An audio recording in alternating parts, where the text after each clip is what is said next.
Olá, saudações a todos e todas.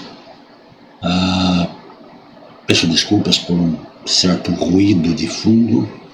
Ah, É o ventilador que está ligado, está muito quente, né?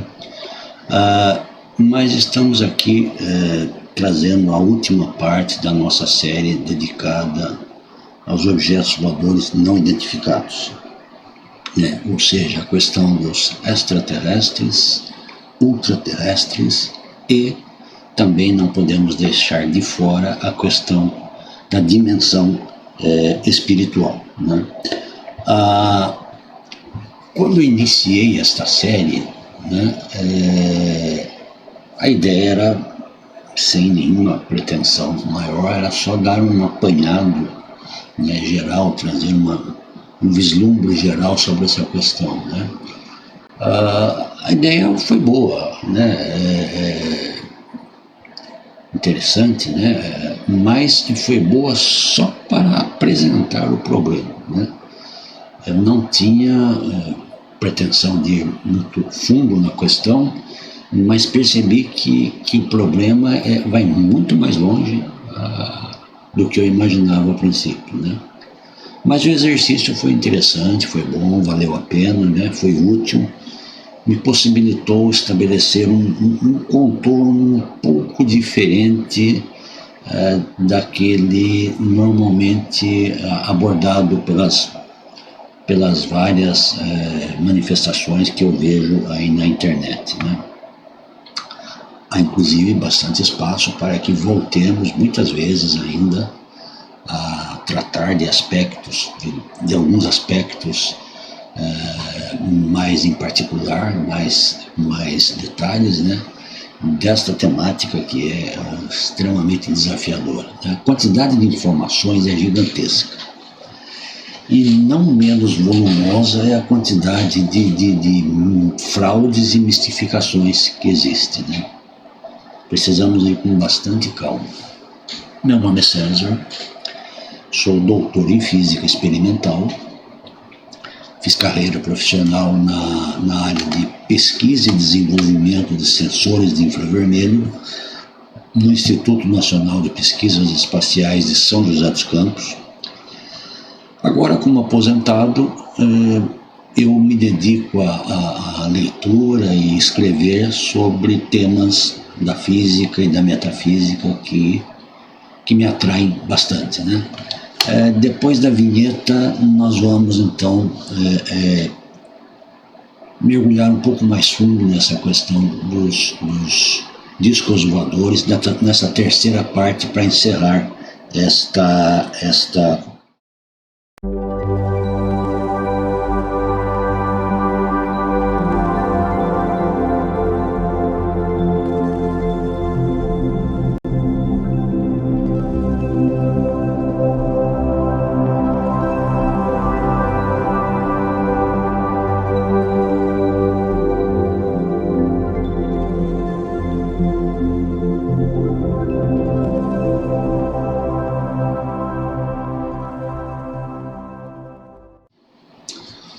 Ok, no nosso primeiro vídeo, a gente apresentou, assim, superficialmente, as possibilidades de vida inteligente fora do planeta Terra, né? Não nos aprofundamos em nenhuma dessas possibilidades, foi só assim uma exposição assim em geral, né? No segundo vídeo a gente com mais detalhes a gente tratou da questão do que a gente chamou de ETs, extraterrestres. Essa denominação a gente está empregando para fazer referência a seres inteligentes não apenas fora do planeta Terra, mas fora do sistema solar, fora do nosso sistema solar, né? Mas com uma particularidade, são seres, né, existindo, são seres que pertencem ao nosso universo material, nossa dimensão espaço-tempo conhecida, né? Sujeito às mesmas leis da natureza que nós conhecemos. por exemplo, a lei da gravidade. Certamente a gravidade em outros planetas pode ser maior ou menor do que a aqui da Terra, mas certamente existe uma gravidade, né? Só um exemplo, né? Então são seres inteligentes, esses que nós chamamos de ETs, são seres inteligentes, fora do sistema solar, mas na mesma dimensão espaço-tempo nossa, né? Vimos que o contato com esses seres é problemático, é altamente improvável, em função das restrições da própria natureza, né? Não é uma questão tecnológica, podem ser avançadíssimos em termos de tecnologia, né? Mas as leis da natureza se impõem, elas impedem, por exemplo, que se viaje a velocidades maiores que a da luz, né?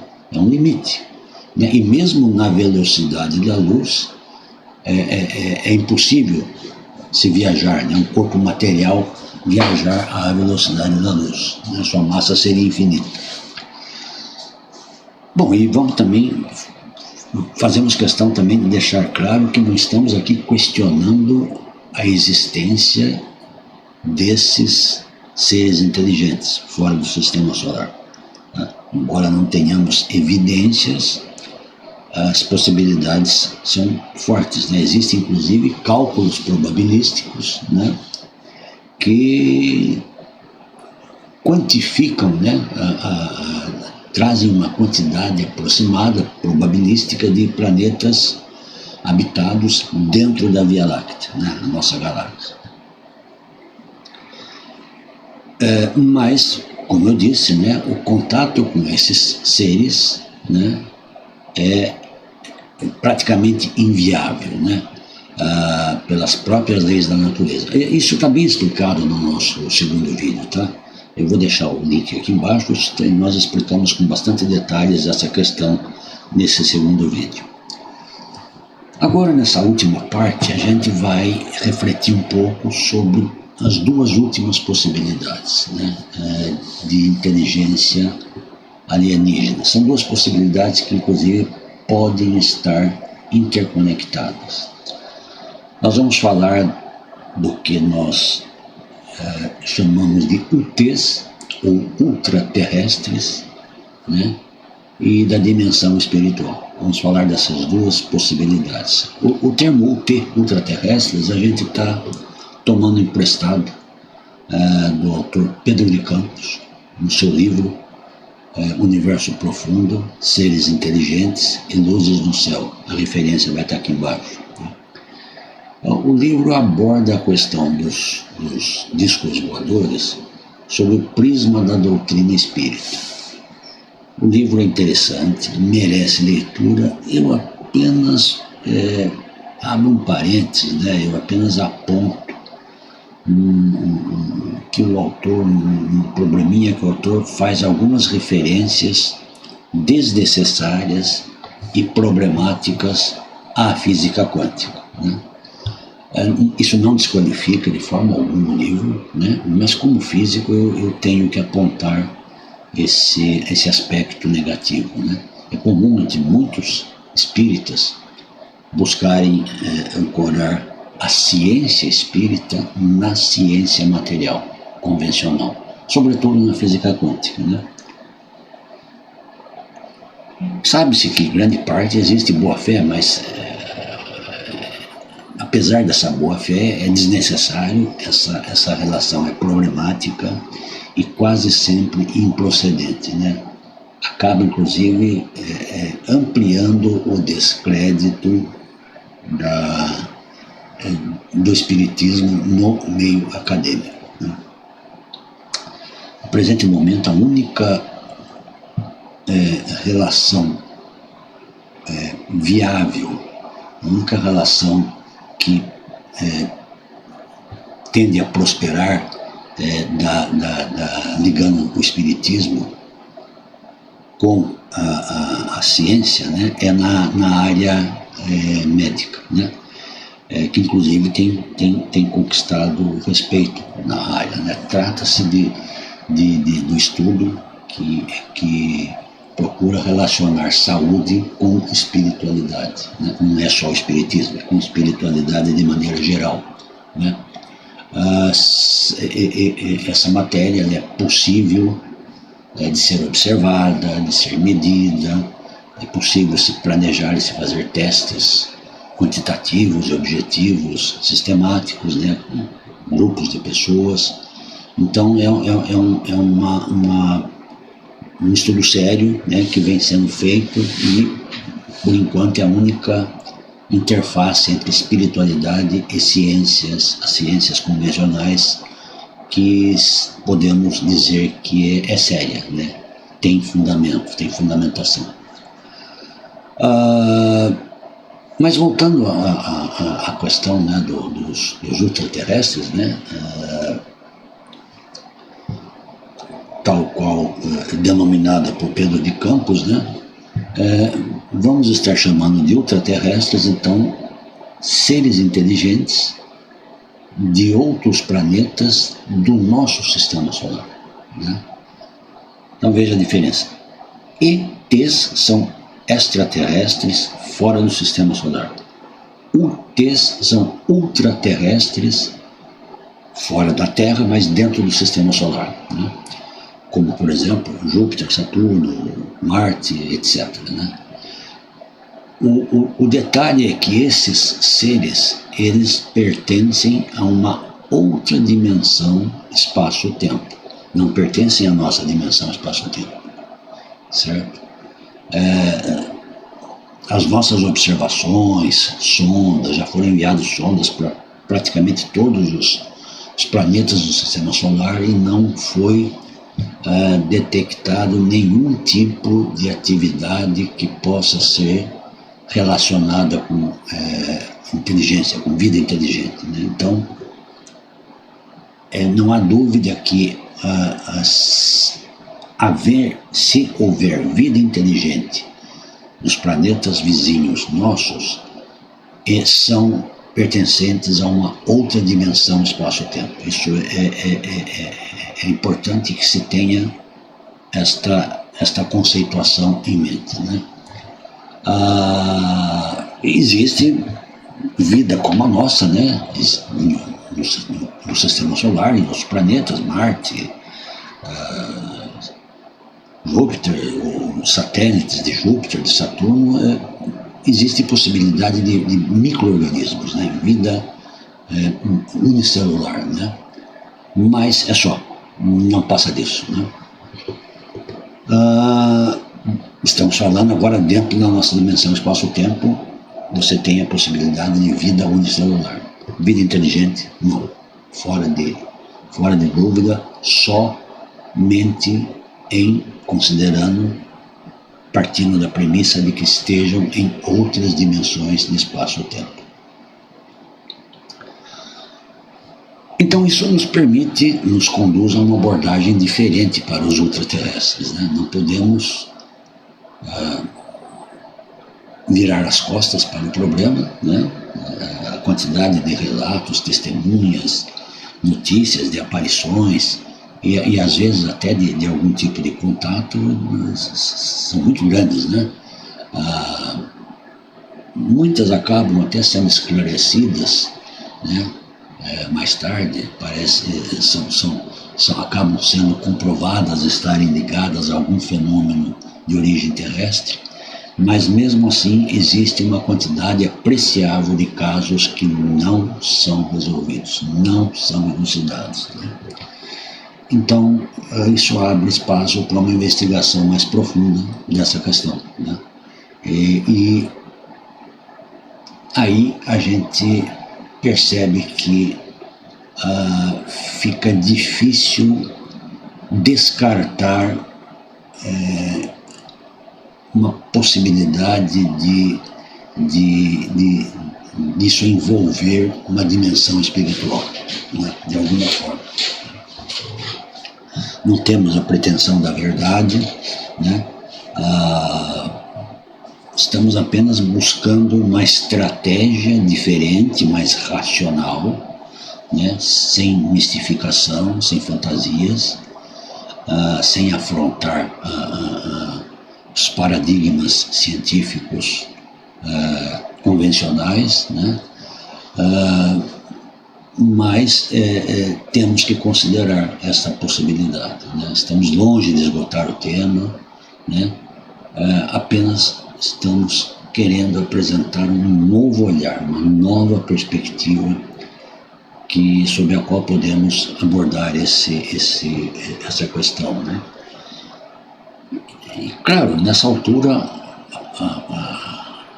algum internauta, né, inclusive espírita, poderia estar questionando se estamos, se o caráter que estamos propondo é realmente isento de mistificação, de uma abordagem mística. Bom, acho que a dúvida é procedente, né?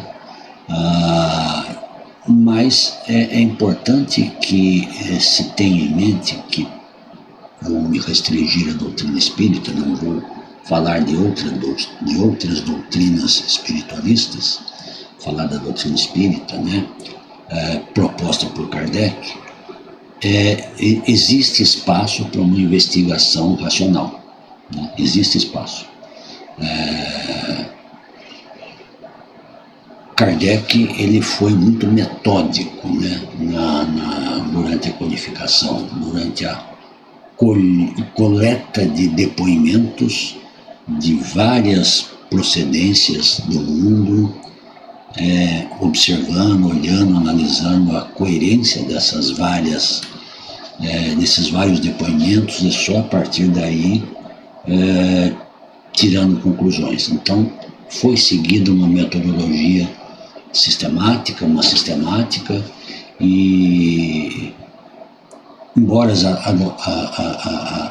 isso não seja reconhecido pela ciência acadêmica, né, em parte por culpa dos próprios espíritas, né, mas entendemos que há espaço para uma investigação racional.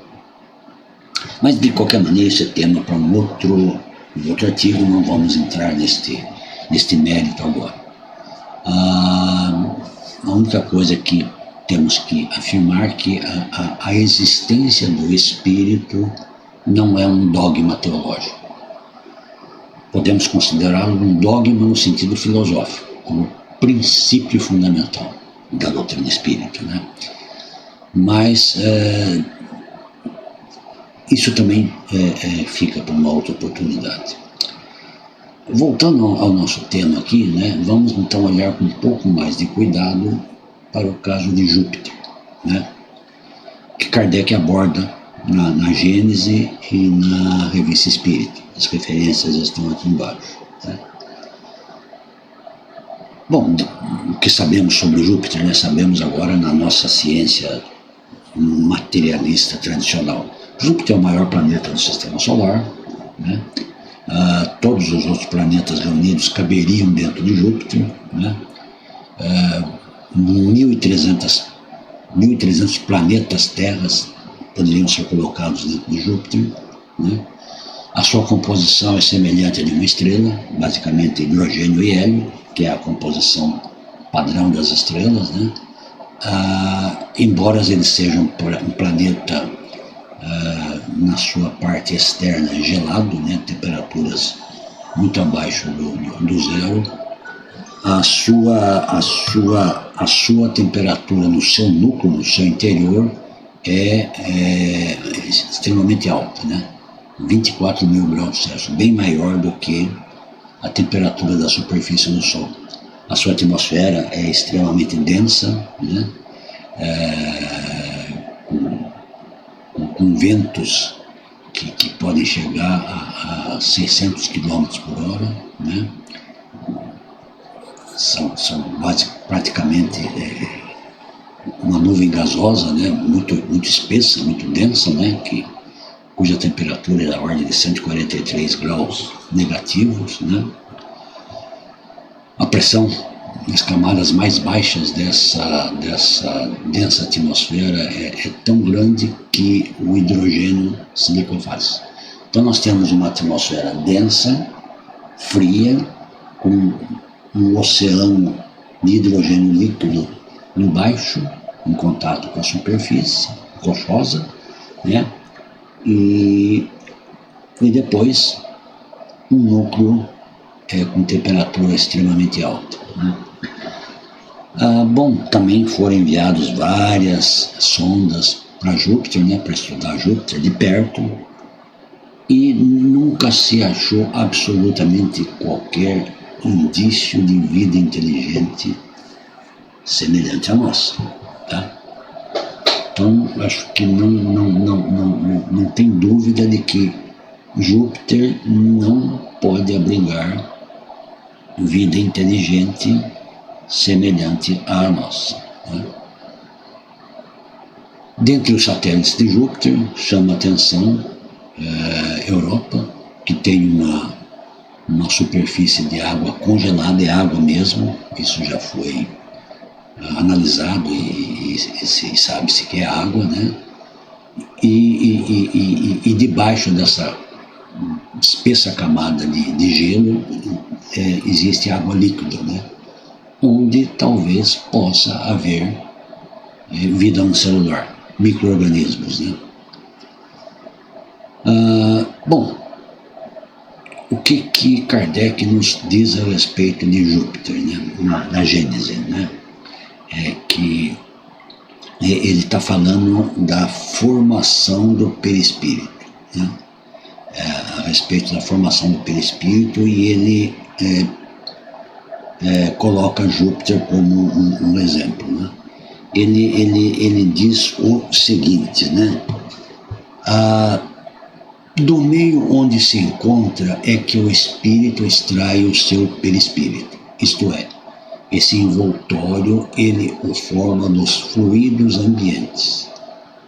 Resulta daí que os elementos constitutivos do perispírito naturalmente variam conforme os mundos, dando-se Júpiter como orbe muito adiantado em comparação com a Terra, com um orbe onde a vida corpórea não apresenta a materialidade da nossa. Os envoltórios perispirituais hão de ser lá de natureza muito mais quintessenciada do que aqui. Ora, assim como não poderíamos existir naquele mundo com o nosso corpo carnal, também os nossos espíritos não poderiam nele penetrar com o perispírito terrestre que os reveste. E migrando da Terra, o espírito deixa aí, ou aqui, melhor dizendo, o seu invólucro fluídico, seu perispírito, e toma outro apropriado ao mundo onde vai habitar. Então, veja que Kardec está aqui, de certa forma, dizendo que existe vida inteligente em Júpiter, né? Mas de constituição completamente diferente da nossa, né? Inclusive o perispírito, né, esclarecendo, nós, do ponto de vista da doutrina espírita, nós somos espíritos encarnados, isto é, temos um espírito que é revestido por um perispírito que faz interface, faz a ligação do espírito com o corpo carnal, né? Então, nem o nosso corpo, nem o nosso perispírito poderia existir em Júpiter, né? Cuja constituição é completamente diferente da nossa, né? Então, isso deixa claro, né, é interessante essa colocação de Kardec, que deixa claro que a vida inteligente em Júpiter tem características diferentes da nossa. Por isso, não são perceptíveis as nossas observações convencionais, né? Na época de Kardec não se falava em outra dimensão de espaço-tempo, né? Esse conceito não existia ainda, né? Esse conceito só apareceu no início do século XX, a partir dos trabalhos de Einstein. Antes não havia esse conceito, mas a informação que os espíritos apresentaram a Kardec já dava nota, já deixava claro que a constituição da vida em Júpiter é completamente diferente da nossa, né? Só para esclarecer, né, na doutrina espírita, né, nós dizemos que o espírito é um princípio inteligente, é incorpóreo, né, por falta de uma melhor definição, e é definido a sua natureza, né? Kardec pergunta qual é a natureza do íntimo do espírito, né? Os espíritos respondem: não é fácil analisar o espírito com a vossa linguagem. Para vocês, ele é nada, por não ser palpável. Entretanto, para nós, ele é alguma coisa. Saibam disso. Nada é coisa nenhuma e o nada não existe. Veja que interessante essa colocação dos espíritos, né, para o questionamento de Kardec, dizendo que o nada não existe. É interessante a gente apontar que a ciência atual, atualmente reconhece que realmente não existe um vácuo absoluto. O que chamamos de vácuo absoluto talvez seja mais apropriadamente chamado, deveria ser mais apropriadamente, ou de fato é, chamado de vácuo quântico. E consiste de um mar de possibilidades, né, probabilidades quânticas, né, de criação e destruição de pares de partículas de matéria e antimatéria, né? É isso que seria o vácuo quântico dentro da perspectiva científica atual, né? Bom, desta forma, né, como estamos nos referindo à natureza física, do ponto de vista espiritual, os habitantes de Júpiter podem ser considerados seres como nós, mas de forma alguma do ponto de vista físico, né, material, né? Isso já está claro que não pode, né? E é corroborado por não observarmos nada, né? Dentro das possibilidades que têm sido utilizadas para observação dos planetas, de outros planetas do Sistema Solar, né? Então nós temos aqui uma espaço para uma investigação, né, para consideração, para reflexão sobre a pluralidade de planetas habitados dentro e fora do nosso Sistema Solar, né? A gente tem não apenas a perspectiva de especularmos sobre a existência de vida similar à nossa, né, material como a nossa, como também a existência de vida, de inteligência alienígena em outras dimensões de espaço-tempo, né? Bom, eu acho que fora do nosso Sistema Solar, as possibilidades são tantas, tanto na nossa dimensão espaço-tempo como em outras dimensões, que acho que é até melhor deixarmos de lado, né, porque são muitas perspectivas diferentes, né, que não teríamos como dar conta de analisar. Nos restringindo ao nosso Sistema Solar, claro, em outras dimensões, nossa capacidade de análise é limitada, mas podemos fazer algumas considerações amparadas em depoimentos de pessoas que alegam terem visto, né, esses seres. Temos pistas também de uma existência de inteligência, da inteligência externa ao nosso cérebro, né? Essas sinais, evidências disso são encontradas nas EQMs, ou experiências de quase morte, são encontradas em experimentos de transcomunicação instrumental. Vamos estar referenciando tudo isso aqui embaixo, né? Então, são eventos que corroboram a existência de inteligências, outras além daquelas que nós normalmente nos referimos aqui na Terra, né? A questão é, querem nos contactar? Há indícios de que sim, né? Além do fato, como é relatado, né, que essas aparições, né, elas aparecem e desaparecem conforme se sintam ameaçadas ou sei lá o que, né, simplesmente aparecem e desaparecem porque decidiram, né, denota que devem ter uma tecnologia mais avançada do que a nossa, né? Mas essa aparição dá a entender um certo desejo de contactar. E de acordo com Kardec, a respeito de Júpiter, né, que é o planeta mais adiantado, moralmente mais adiantado do sistema solar, né,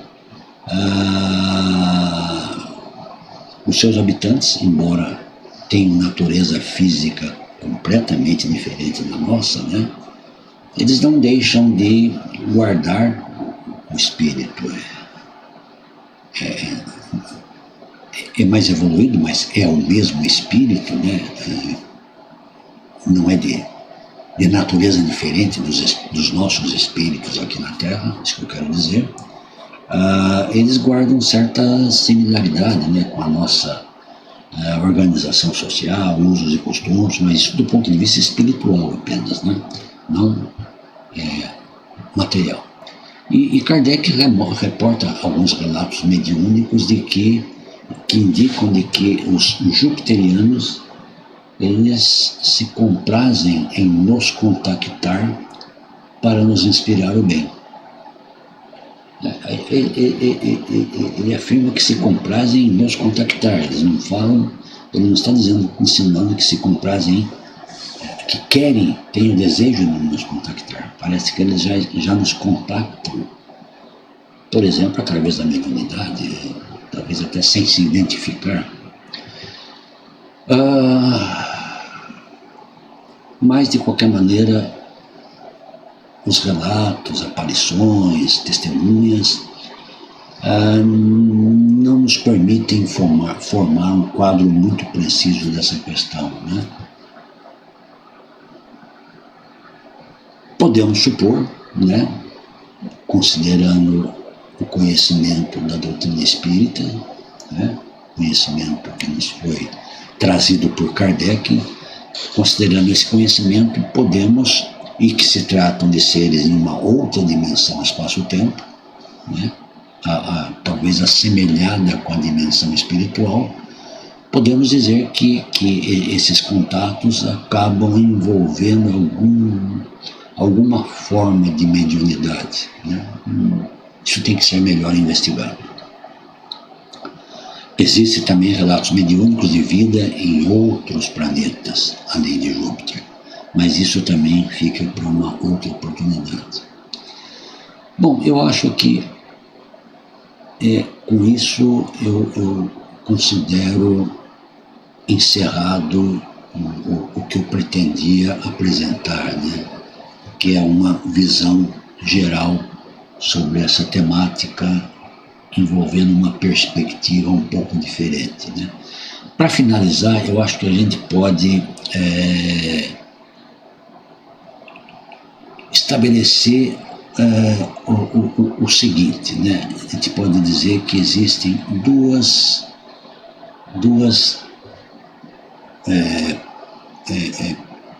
digamos assim, duas situações, né? Duas situações onde podemos investigar, podemos refletir, podemos especular sobre vida inteligente, sobre inteligência alienígena fora da Terra. Primeiro podemos falar de seres inteligentes na mesma dimensão de espaço-tempo nossa. Tá? Problema: estão fora do sistema solar. Certo? Dentro a gente sabe que isso é impossível, não existe. Certo? Então, se existem seres inteligentes feitos de matéria como nós, estão bem longe, estão fora do sistema solar. Tá? E aí, no vídeo número 2, né, a gente apresentou uma série de toda uma problemática envolvendo um eventual contato com esses seres, né, que não é um problema tecnológico, é um problema envolvendo as leis da natureza, envolvendo leis fundamentais da natureza. Mas temos aí uma situação onde podemos especular sobre vida, sobre inteligência alienígena. Uma segunda situação seria seres inteligentes numa outra dimensão de espaço-tempo. Aí, claro, essa situação pode se dar tanto dentro como fora do sistema solar, né? E aí a questão de distância perde um pouco o seu sentido convencional, né? As leis da física também possivelmente são diferentes, né? E se essas outras dimensões de espaço-tempo são semelhantes ou não, quão semelhantes ou quão diferentes são de uma dimensão espiritual, também não temos, no momento, como precisar, né? Mas podemos supor, podemos imaginar, porque temos, digamos assim, vários antecedentes, né? Nesse sentido, podemos imaginar que a investigação e o contato com esses seres devem levar em conta alguma forma de mediunidade. E, finalmente, uma situação que a gente tem que não pode deixar de lado é, no caso de se tratar, tanto faz, fora do sistema solar como dentro do sistema solar, seja na nossa dimensão de espaço-tempo, seja em outras dimensões de espaço-tempo, se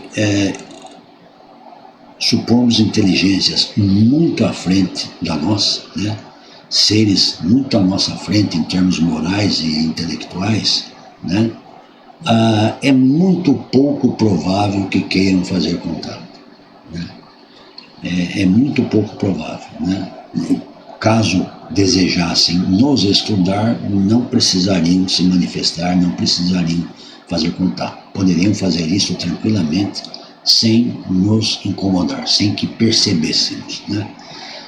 Então esse é um ponto interessante. Nós temos que, se imaginarmos seres muito à nossa frente, em termos morais, intelectuais, eu acho que eles não estariam aqui nos visitando, pelo menos de maneira visível, perceptível, né? Bom, eu acho que isso encerra o que nos havíamos proposto.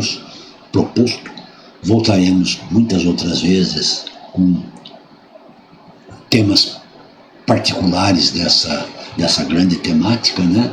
Que é muito, muito desafiadora, muito interessante. Mas, por hora, vamos ficando por aqui. Obrigado pela atenção, desculpe a demora, o intervalo de tempo grande entre um vídeo e outro, mas como vocês podem ver, o assunto ele merece cuidado. Até uma próxima.